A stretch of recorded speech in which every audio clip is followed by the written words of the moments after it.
네, 미국의 북한 테러 지원국 재지정으로 대화 조짐이 싹트던 북미 관계는 또다시 급속도로 얼어붙을 것으로 보입니다. 일각에서는 북한이 이번 조치에 고강도 도발에 나설 가능성이 있다는 관측도 나옵니다. 임혜준 기자입니다. 북한은 과거 테러 지원국으로 지정됐을 당시 불량 국가 낙인으로부터 벗어나기 위해 발버둥 쳤던 만큼 이번 미국의 테러 지원국 재지정에 거세게 반발할 것으로 예상됩니다. 실제로 북한 외무성 대변인은 지난 3월 미국이 테러 지원국 재지정 움직임을 보이자 적대적 태도의 표현이라며 비난했습니다. 지난 9월 이후 핵미사일 도발을 자제하며 숨고르기에 들어갔던 북한이 도발을 재개하며 한반도 긴장의 수위를 다시 끌어올릴 수 있다는 우려도 제기됩니다.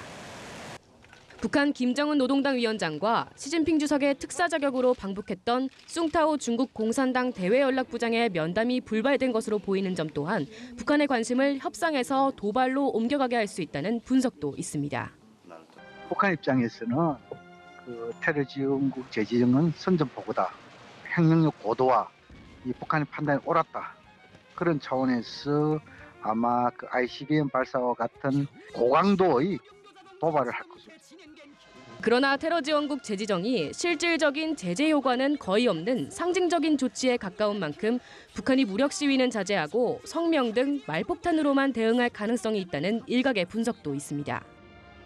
한편 우리 정부는 테러 지원국 재지정에 국제사회의 공동 노력의 일환이라고 평가하면서도 북한을 대화 테이블로 이끌어내는 노력을 지속한다는 한미 공동의 입장에는 변함이 없다고 확인했습니다.